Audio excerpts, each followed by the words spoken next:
folks, it's the Creepy Kentuckian here with you from DEADPIT.com, back with yet another review. This is one that I've kind of been hyping up for a while and talking about on a couple of the shows. Wanted to get some other people's feedback on this before I actually did a review of it. And it seems like the feedback on this one is all generally the same. And we'll get into it here in just a second, but the movie is from 2019. It is the direct sequel to the 1978 film I Spit on Your Grave, aka Day of the Woman, Deja Vu, whatever the hell you want to call it. So this is one that I had not heard hardly anybody mention, which is why I asked a lot of people about it. But I looked up reviews before I watched it, and it got terrible reviews, like 2.2 on IMDb, terrible ratings pretty much everywhere. But I figured, hell, I'd check it out. I would check it out. Ronin Flix sent this one for us to take a look at and review. I did not really look forward to checking this out. I'm going to be quite honest with you. I've had this for a while. Just now, the last couple of weeks or so, watched it. Let's get into it. So this is, like I said, a direct sequel to the original film starring Camille Keaton. Camille Keaton is in this movie as well as Jennifer Hills. She is now a famous author, and her daughter, which is on the cover here, which she does not really look like that in the movie. She has really long hair there and not in the movie. Weird. But that's okay. I can forgive that. She is a world famous runway model or model of some sort or whatever. And the first 15 minutes or so of the movie is just mother and daughter enjoying brunch. Talking about their lives, blah, blah, blah. How's the new book going? How's the career going in modeling? And then after those 15 minutes or so, they are walking away from the restaurant where they ate brunch and are confronted by a group of wild-looking people in a van. And at that point, they are kidnapped, and chaos ensues for 2 hours and 28 minutes. So as it turns out, and keep in mind, the original film was 1978.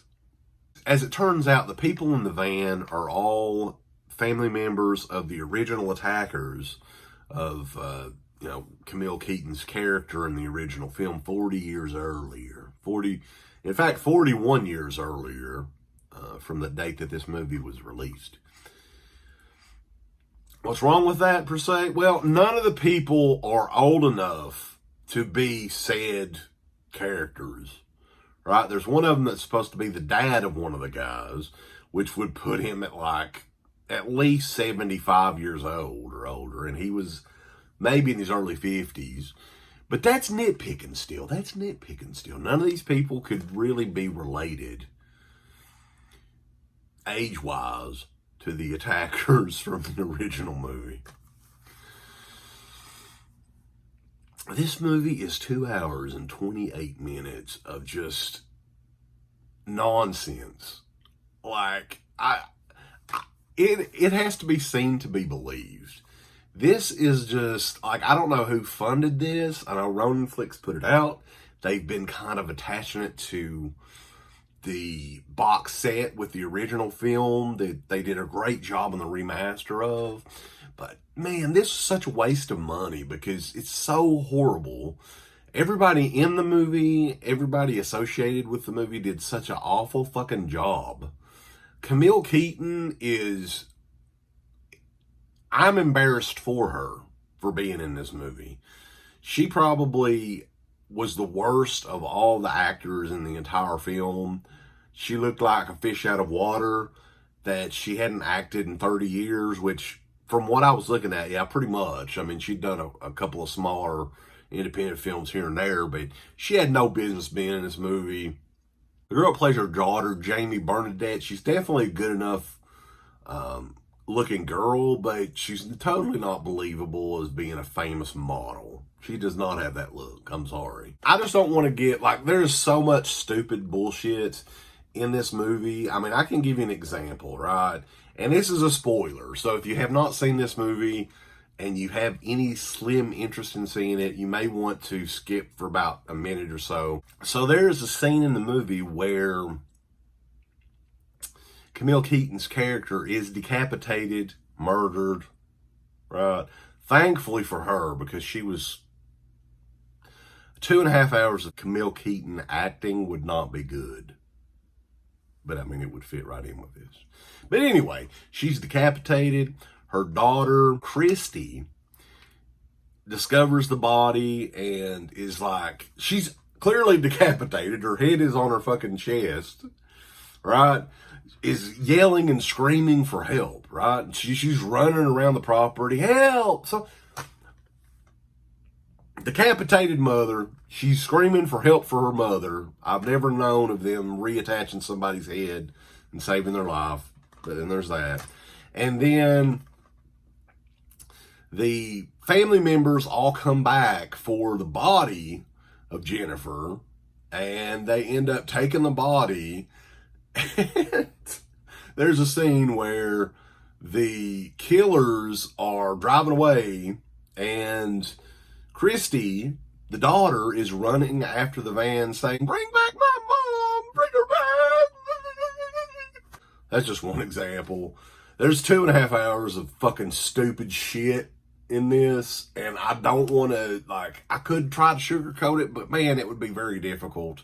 This movie's terrible. Meir Zarchi hadn't made a film since the mid-'80s, and you can clearly tell, man. Meir Zarchi, you could edit fucking an hour out of this, easily an hour out of this. You could have the whole story that Jennifer Hills is already dead. Do not include Camille Keaton in this movie, because she did not do you guys any favors.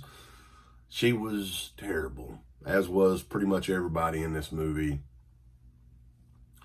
Man, like, I don't understand. I don't get why this was 2 hours and 28 minutes in length. You know what, though? There is an audio commentary track, not with the director, but with Joe Bob Briggs, who is a huge fan of the original film.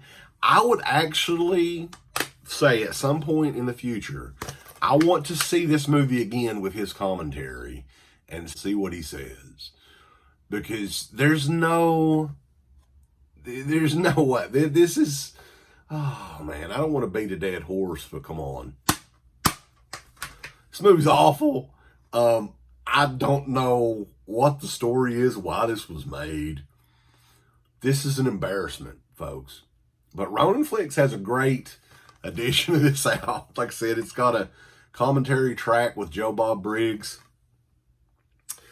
It has some sort of making of documentary, which is not really, it's not a documentary. It's just behind the scenes footage of them making the movie. I don't know what else I can say. This is terrible. This is awful. I Spit on Your Grave, Deja Vu is available now from Ronin Flix. Check it out. Check us out over at DEADPIT.com. Just thumbs up. Up your butt. Like, subscribe. And if you subscribe, here's something else you can do. Once you subscribe, you can click the bell notification, right? And it'll notify you anytime that Dead Pit puts up new shit. Or don't. I really don't give a if you do or I don't. want you to. I want you to. I don't care. Let's keep our community growing here on YouTube. I don't like it. I don't want you to do nothing. Listen, they need to do that now. No, don't you dare touch it. Thumbs up. Subscribe. And click that bell. Thank you to all of our supporters on Patreon. DEADPIT on Patreon.com is the only place to check out a complete archive of the old Dead Pit radio shows all the way back from 2005 on, in addition to the midweek shows and fan commentaries, exclusive podcasts, and much more. Dead Pit on Patreon.com if you're interested. Tiers start at only $1.